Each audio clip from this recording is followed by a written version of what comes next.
Assalamualaikum warahmatullahi wabarakatuh. Sebelumnya perkenalkan, nama saya Rian Vansuryah. Saya dari kelas 12 MIPA 4. Di sini saya akan menjelaskan, mempresentasikan materi mengenai evolusi, yaitu dari hasil makalah yang telah saya tulis. Langsung saja masuk ke pembahasan. Saya akan membahas mengenai materi evolusi. Sebelumnya, kita harus tahu dulu, apa sih evolusi itu? Evolusi adalah suatu perubahan pada makhluk hidup yang terjadi secara berangsur-angsur dalam jangka waktu yang lama, sehingga terbentuk spesies baru. Sedangkan, menurut ilmu biologi, evolusi merupakan cabang biologi yang mempelajari sejarah asal-usul makhluk hidup dan keterkaitan genetik antara makhluk hidup satu dengan yang lain. Di mana evolusi pada biologi mencakup dua peristiwa, yaitu evolusi anorganik, merupakan evolusi mengenai asal-usul makhluk hidup yang ada di muka bumi berdasarkan fakta dan penalaran teoritis.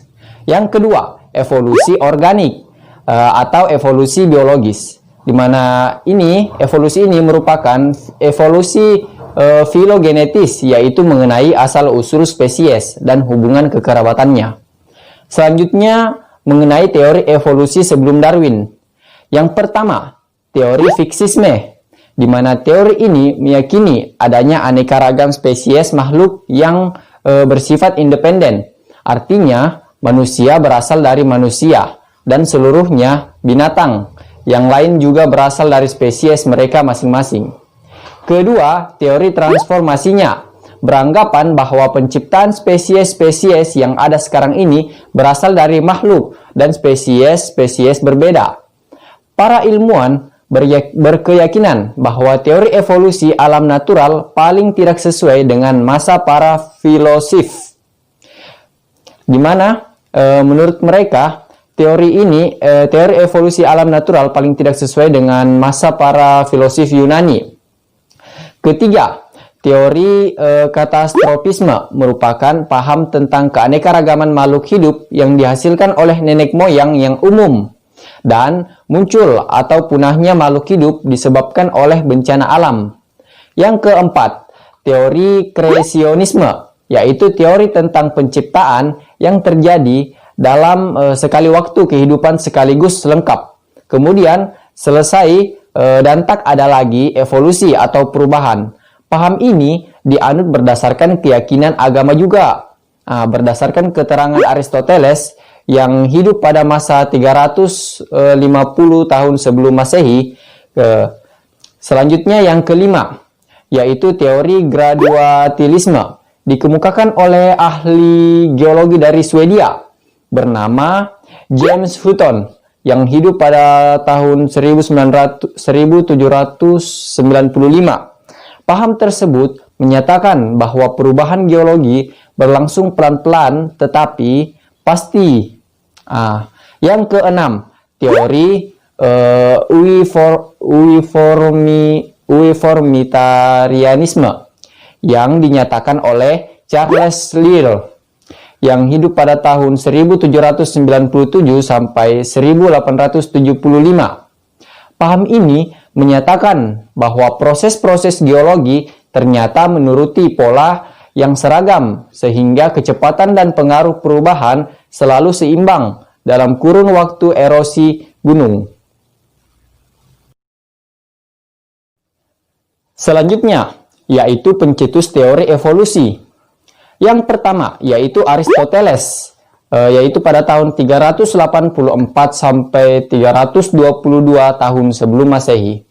Ia adalah seorang filosof yang berasal dari Yunani yang mencetuskan teori evolusi. Ia menyatakan bahwa evolusi yang terjadi berdasarkan metafisika alam. Maksudnya metafisika alam dapat mengubah organisme dan habitatnya dari bentuk sederhana ke bentuk yang lebih kompleks. Kedua, yaitu Anaximander. Yang hidup pada tahun 500 tahun sebelum Masehi. Filsuf Yunani ini sering disebut juga sebagai evolusionis. Pertama, Ia mempercayai bahwa manusia berevolusi dari makhluk akuatik mirip ikan yang pindah ke darat. Yang ketiga, yaitu Empedocles yang hidup pada tahun 495 sampai 435 tahun sebelum Masehi. Ia adalah filsuf Yunani yang menyatakan bahwa kehidupan muncul dari lumpur dan tumbuhan, kemudian berubah menjadi hewan. Menurutnya bentuk-bentuk ini berubah dan makhluk-makhluk yang memiliki bentuk paling baik bertahan hidup. Keempat, yaitu Georges Louis Leder de Buffon yang hidup pada tahun 1707 sampai 1788 Masehi. Ia adalah naturalis pertama di era modern yang mengembangkan konsep mengenai bentuk-bentuk kehidupan berevolusi.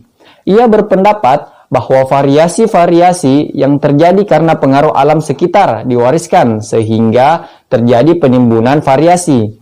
Yang kelima, Erasmus Darwin yang hidup pada tahun 1731 hingga 1802 Masehi. Ia adalah kakek dari Charles Darwin. Siapa yang tidak mengenal Charles Darwin? Ia menulis judul prosa berjudul Zoonomia yang menentang teori evolusi versi Lamarck. Namun, tulisannya ini dianggap kurang ilmiah. Teorinya adalah bahwa evolusi terjadi karena bagian fungsional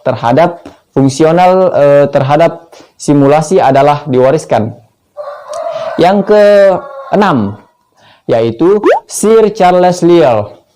Dia adalah seorang ahli geologi dari Skotlandia yang berpendapat bahwa permukaan bumi terbentuk melalui proses bertahap dalam jangka waktu yang lama.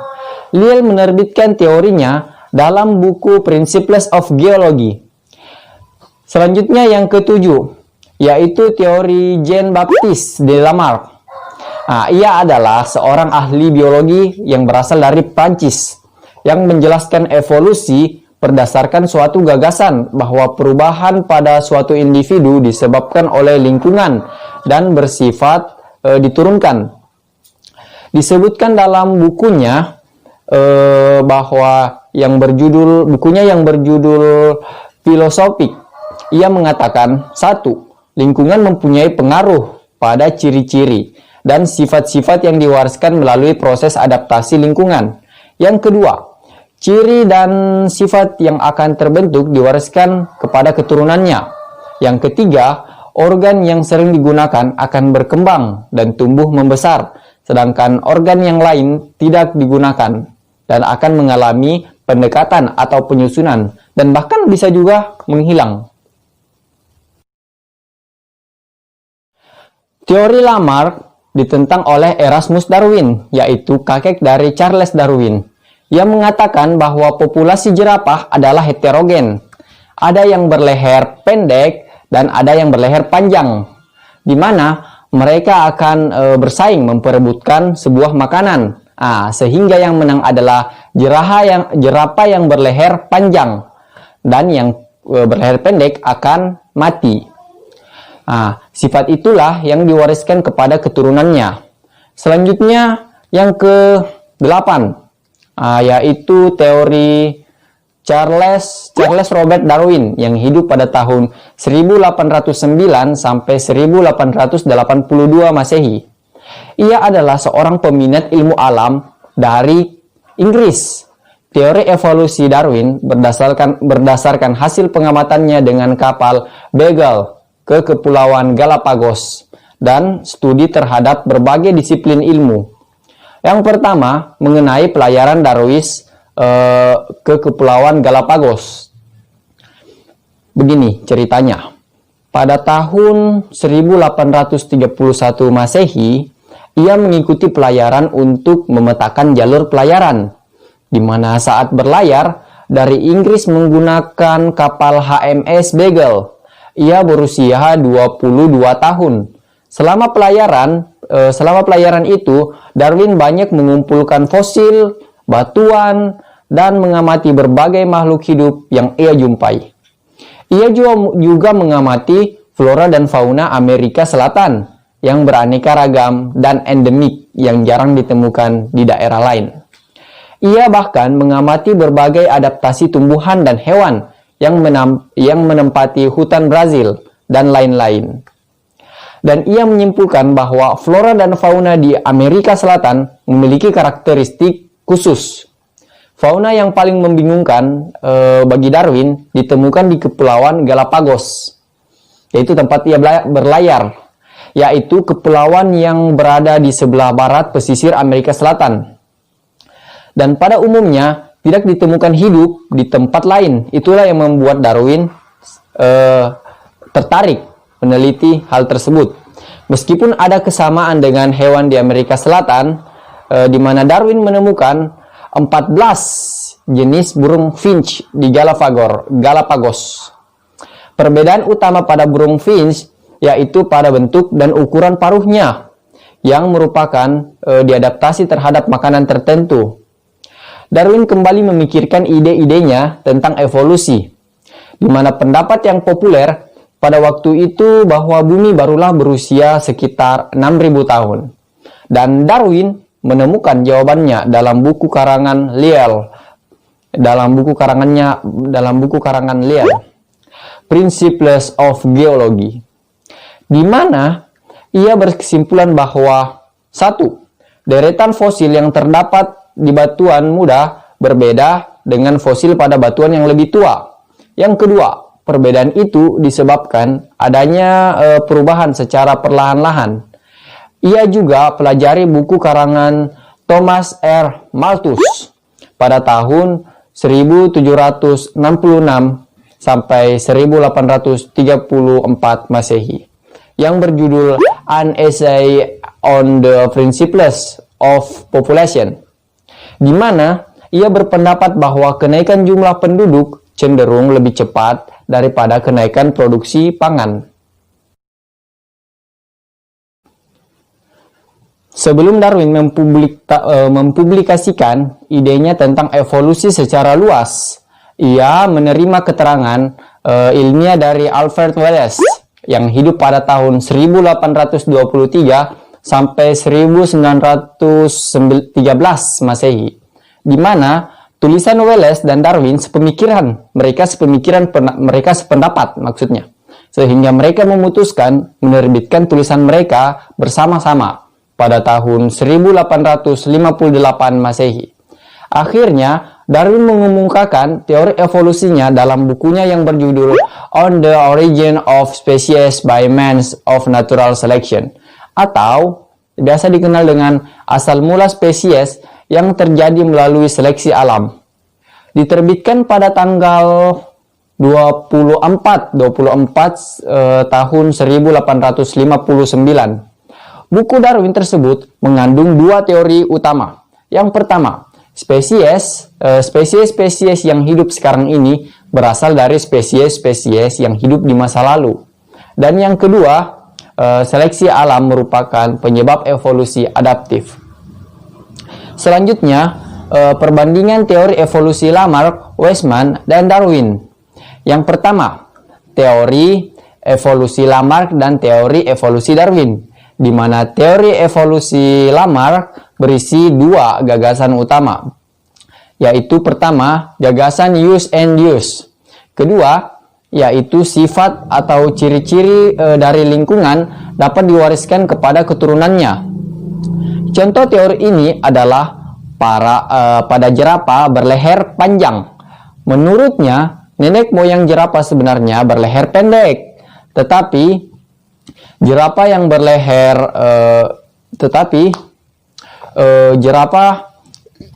berleher pendek menjulurkan lehernya untuk mencapai makanan yang letaknya tinggi pada daun-daun cabang pohon yang tinggi. Sehingga pasti anggaplah di sini makanan dan jerapahnya pendek sampai sini, tapi dia menjulurkan seperti jinjit ke atas sehingga lehernya terbiasa sehingga memanjang.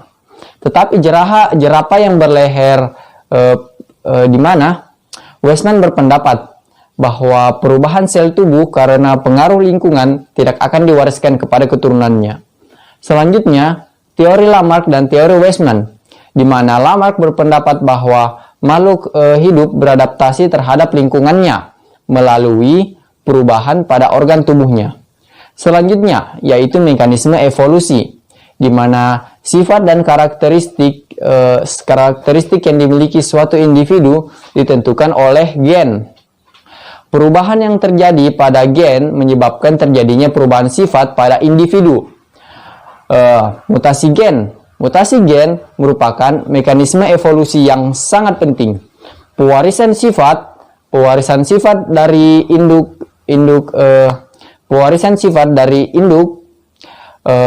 ke generasi berikutnya terjadi melalui gamet induk.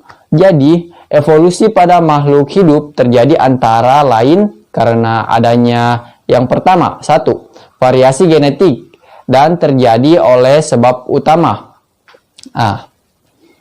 Pertama, adanya mutasi gen, di mana mutasi gen menyebabkan penyimpangan sifat-sifat individu dari sifat yang normal, dan ada juga yang dipengaruhi oleh faktor dalam di mana mempunyai dua sifat. Yaitu pertama, jarang sekali terjadi. Sebab tidak setiap rekombinasi gen menyebabkan mutasi. Dan yang kedua, kebanyakan tidak menguntungkan. Tapi walaupun begitu, mutasi ini tetap merupakan salah satu mekanisme evolusi yang sangat penting. Mutasi bisa mendapatkan angka yang besar karena satu, setiap gamet mengandung beribu-ribu gen. Yang kedua, setiap individu mampu menghasilkan beribu-ribu hingga berjuta-juta gamet dalam satu generasi. Yang ketiga, jumlah generasi yang dihasilkan oleh suatu spesies selama kurun waktu spesies itu ada banyak sekali. Berikut adalah contoh data-data. Pertama, angka laju mutasi per gen 1:100.000. Yang kedua, jumlah gen dalam satu individu yang mampu bermutasi adalah 1000. Yang ketiga, perbandingan mutasi yang menguntungkan dengan yang merugikan sama dengan 1000. Keempat, jumlah populasi satu generasi sama dengan 200 juta. Yang kelima, jumlah generasi selama spesies itu ada 5000. Di mana ada tiga fakta penting yang muncul pada peristiwa mutasi, yaitu satu, mutasi muncul secara perlahan-lahan dan tidak diarahkan oleh alam. Yang kedua, mutasi dapat terjadi lagi karena muatan. Dan yang ketiga, pada umumnya merugikan organisme yang mengalaminya. Selanjutnya, mengenai frekuensi gen dalam populasi, di mana frekuensi gen ada yang perbandingan antara gen yang satu dengan yang gen lainnya di dalam suatu populasi mempunyai gen dominan A atau resiva. Dan yang kedua, gen tersebut sama-sama adaptif. Oke, yang selanjutnya, hukum Hardy-Weinberg, di mana nama lengkapnya adalah Godfrey Harold Hardy, adalah seorang ahli matematika berkebangsaan Inggris, dan Weinberg adalah seorang dokter dari Jerman.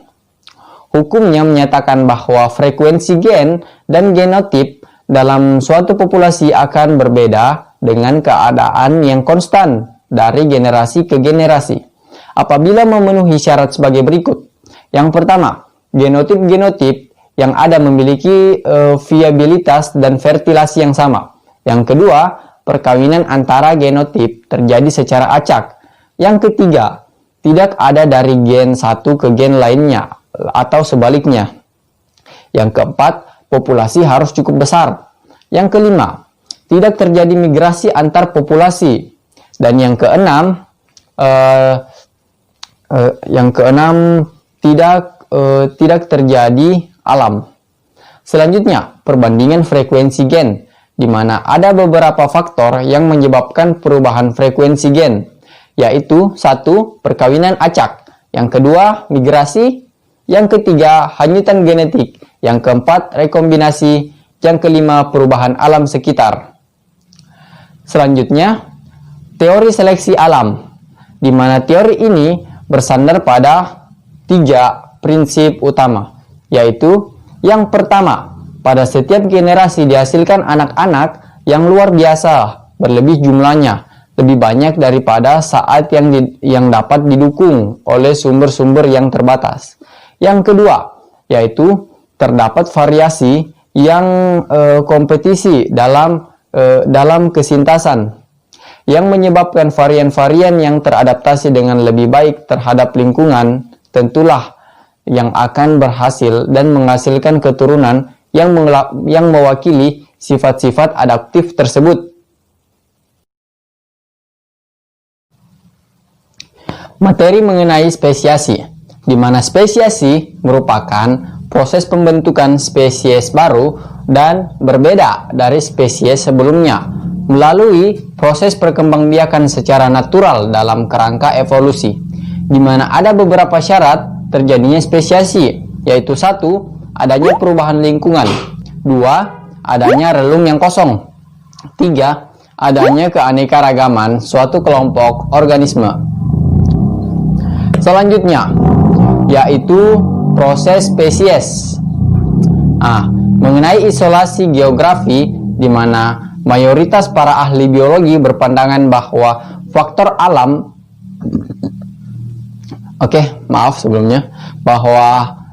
faktor awal proses spesiasi adalah pemisahan geografis, karena selama ini populasi dari spesies-spesies yang sama adalah dalam hubungan langsung maupun tidak langsung, gen flow masih dapat di dalam beberapa sifat sehingga menyebabkan variasi intraspesies.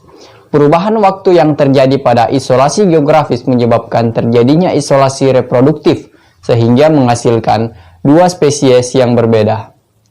Yang pertama, proses spesies simpati, yang dimana menurut Campbell dan kawan-kawan pada tahun 2003, dalam spesiasi simpatik, spesiasi baru muncul di dalam lingkungan hidup populasi tertua. Isolasi genetik berlangsung dengan berkembang dengan berbagai cara, tanpa adanya isolasi geografis.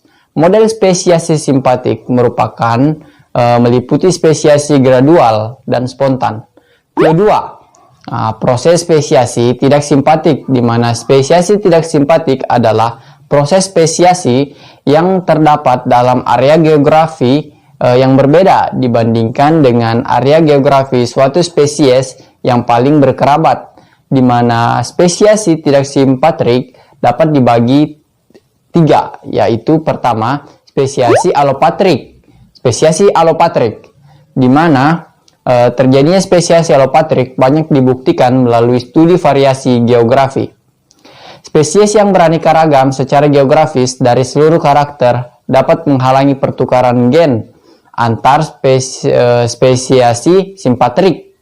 Yang kedua, spesiasi parapatrik, di mana jika seleksi menyokong dua alel berbeda yang berdekatan atau parapatrik, frekuensi sudah dapat ditetapkan.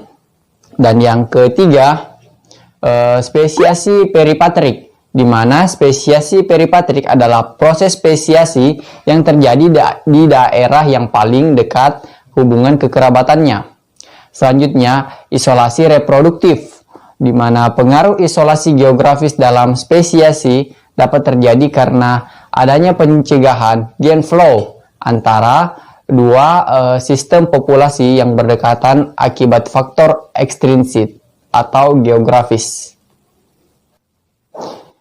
Selanjutnya, mengenai mekanisme isolasi intrinsik yang mungkin dapat timbul, yaitu pertama, isolasi sebelum perkawinan, di mana isolasi sebelum menghalangi perkawinan antara spesies melintangi pembuahan telur.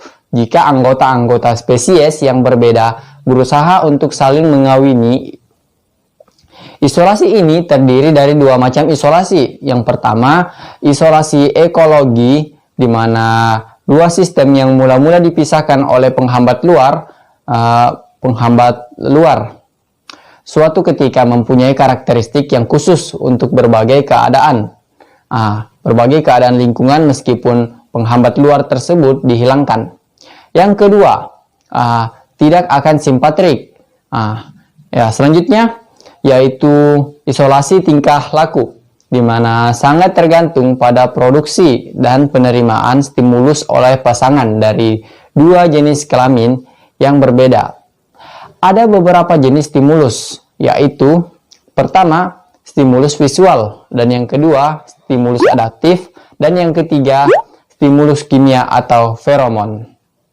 Selanjutnya, isolasi sementara atau biasa disebut juga dengan temporal, di mana dua spesies yang kawin pada waktu yang berbeda, gametnya tidak akan pernah mencampur. Kemudian, ada juga isolasi mekanik, di mana apabila perbedaan struktural di antara dua populasi yang sangat berdekatan menyebabkan terhalangnya perkawinan antar spesies, maka di antara kedua populasi tersebut tidak terjadi gen flow, ditulis oleh Waluyo pada tahun 2005. Selanjutnya, isolasi gametis, di mana isolasi ini menghalangi terjadinya fertilasi akibat susunan kimiawi dan molekul yang berbeda antara dua sel gamet. Yang kedua yaitu isolasi setelah perkawinan, di mana mekanisme ini dapat terjadi melalui kematian zigot, perusakan hibrid, dan sterilitas hibrid. Selanjutnya, mengenai bukti-bukti terjadinya evolusi, di mana dapat dilihat beberapa petunjuk adanya evolusi, yaitu peninggalan fosil di berbagai lapisan batuan bumi, anatomi perbandingan, adanya alat-alat tubuh yang tersisa, bukti biogeografi, peristiwa domestikasi, perbandingan fisiologi, embriologi, perbandingan, variasi antar individu dalam satu keturunannya, perbandingan gametik, petunjuk secara biokimia, dan bukti molekuler. Ada beberapa fakta yang dapat digunakan sebagai petunjuk, yaitu pertama, anatomi perbandingan, di mana organ-organ fungsional pada makhluk hidup dapat dibedakan menjadi dua, yaitu pertama, homologi, di mana homologi adalah dua organ yang mempunyai bentuk dasar yang sama. Yang kedua yaitu analogi, di mana analogi adalah dua organ yang mempunyai bentuk dasar yang berbeda, tetapi akibat peristiwa evolusi konvergen menjadikan organ tersebut mempunyai fungsi yang sama. Selanjutnya, yang kedua yaitu embriologi, perbandingan di mana hewan-hewan dan manusia menunjukkan kecenderungan yang hampir sama. 1. Sifat-sifat umum muncul sebelum sifat-sifat yang khusus. Yang kedua, perkembangan juga dimulai dari yang umum, kemudian menuju perkembangan yang khusus. Yang ketiga, bentuk embrio dari berbagai makhluk hidup hampir serupa, tapi pada tahap dewasa menunjukkan perbedaan yang nyata. Selanjutnya yaitu fisiologi. Perbandingan yang ada pada umumnya ditentukan oleh persamaan proses fisiologi antar berbagai makhluk hidup. Misalnya, dalam hal sintesis protein, proses metabolisme atau respirasi, ekskresi, dan lain-lain. Selanjutnya, petunjuk dari alat tubuh yang tersisa atau biasa dikenal dengan vestigial yang memiliki struktur 1. Umbai cacing, tulang ekor, buah dada pada pria. Yang kedua, sisa-sisa kaki pada ular. Yang ketiga, sisa sayap pada burung yang tidak berfungsi untuk terbang seperti burung penguin. Yang keempat, paus masa kini tidak memiliki tungkai belakang tetapi mewakili dua sisa tulang pelvis dan kaki luhur daratnya yang berkaki 4. Selanjutnya, petunjuk paleontologi yang merupakan ilmu yang mempelajari tentang fosil, di mana fosil adalah sisa-sisa makhluk hidup yang telah membatu.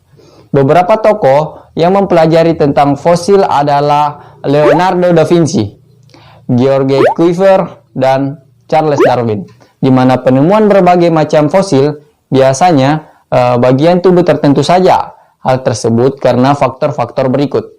1. Bagian tubuh yang organisme lunak sehingga mudah hancur dan jarang menjadi fosil.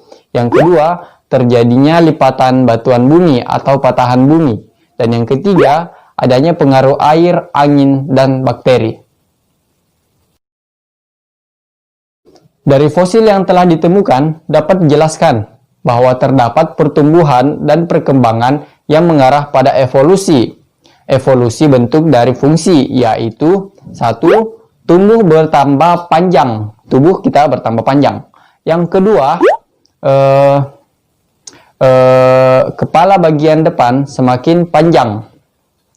Yang ketiga, leher semakin panjang sehingga gerakan semakin bebas. Yang keempat, perubahan geraham depan dan geraham besar. Yang kelima, anggota tubuh yang lain semakin panjang, misalkan seperti tangan atau kaki. Selain itu, mengidentifikasi fosil dapat dilakukan dengan cara-cara berikut.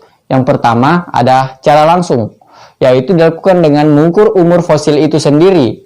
Kedua, secara tidak langsung, yaitu dilakukan dengan mengukur umur lapisan bumi tempat fosil ditemukan. Untuk materi selanjutnya, yaitu biogeografi, di mana penyebaran geografis spesies adalah hal yang pertama kali memberi ide akan adanya evolusi kepada Darwin. Pulau-pulau memiliki banyak spesies tumbuhan dan hewan yang bersifat indigenous atau asli, tidak ditemukan di tempat lain. Contohnya di Indonesia ada yang namanya Pulau Komodo. Pulau Komodo yaitu memiliki karakteristik khusus, yaitu memiliki sebuah fauna yang disebut dengan komodo dan tidak ditemukan di pulau-pulau atau di daerah lain, tidak ditemukan di daerah lain. Oke, kita lanjut. Namun sangat erat hubungan kekerabatannya dengan spesies di daratan utama terdekat atau di pulau-pulau sekitarnya. Materi selanjutnya yaitu pandangan baru tentang evolusi, di mana sejak dikemukakan pertama kali oleh Charles Darwin, teori evolusi telah mendapat tentangan dari berbagai pihak dan rata-rata mendukung teori penciptaan atau biasa disebut dengan kreasionisme, di mana terdapat kecenderungan pada teori ini, yaitu penemuan model DNA oleh Watson dan Crick, di mana DNA mengandung basa-basa yang berurutan yang terdiri dari adenin, timin, guanin, dan sitosin. Yang keduanya yaitu hukum penurunan sifat menurut Mendel, di mana Gregor Johann Mendel yang hidup pada tahun 1822 sampai 1884 Masehi mengemukakan bahwa penurunan sifat induk kepada keturunannya disebabkan oleh faktor penentu yang sekarang diketahui sebagai gen. Selanjutnya yaitu beberapa salah paham tentang teori evolusi. Yang pertama, evolusi tidaklah sebagaimana yang disangka banyak orang, menyatakan bahwa manusia berevolusi dengan kera. Yang kedua, evolusi tidak berarti membuat makhluk hidup bertambah bagus atau tambah intelek. Yang ketiga, evolusi tidak mempunyai tujuan tertentu. Organisme adalah hasil dari mutasi yang sukses maupun gagal tergantung dari kondisi lingkungan pada saat itu. Dan yang keempat, manusia tidak mempunyai tempat yang khusus di dalam pohon evolusi. Kita hanyalah salah satu cabang dari pohon itu. Yang kelima, evolusi tidak berhenti. Evolusi adalah proses basis dari biologi dan terus berlangsung. Dan yang keenam, banyak yang bilang bahwa tidak ada bukti-bukti evolusi. Evolusi sudah banyak diobservasi di laboratorium maupun bukti fosil-fosil. Jadi semua data-datanya itu tidak asal-asal karang saja. Jadi semua sudah terbukti, sudah dilakukan penelitian.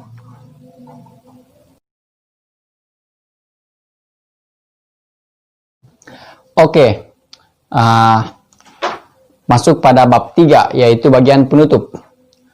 Selanjutnya kesimpulannya adalah evolusi adalah perubahan secara perlahan-lahan dan dalam jangka waktu yang lama, sehingga terbentuk spesies baru. Evolusi terjadi ketika perbedaan-perbedaan terwariskan ini menjadi lebih umum atau langka dalam suatu populasi. Perubahan-perubahan ini disebabkan oleh 3 proses utama, yaitu variasi, reproduksi, dan seleksi. Dan evolusi didorong oleh 2 mekanisme utama, yaitu seleksi alam dan variasi genetik. Dan bukti-bukti adanya proses evolusi dapat dilihat dari peninggalan fosil di berbagai lapisan batuan bumi, anatomi perbandingan, adanya alat-alat tubuh yang tersisa, bukti biogeografi, perbandingan fisiologi, embriologi, genetik, petunjuk secara biokimia, dan bukti molekuler. Untuk sarannya, melalui makalah ini, saya mengharap bagi para pembaca dan pendengar untuk bisa mengembangkan maksud dari evolusi itu dan juga ikut berperan dalam menggali evolusi di muka bumi ini, yang mana kita tahu bahwa evolusi adalah suatu hal yang belum jelas dan dapat dibuktikan secara langsung. Oleh karena itu, teori tentang evolusi janganlah dijadikan sebagai sebuah momen untuk berperang pemikiran, karena akan menimbulkan perpecahan. Marilah menjadi pemikir yang cerdas. Sekian saja dari presentasi biologi saya. Adapun kesalahan kata atau ada kata yang kurang berkenan, mohon dimaafkan. Saya akhiri dengan kata wabillahi taufiq wal hidayah. Wassalamualaikum warahmatullahi wabarakatuh.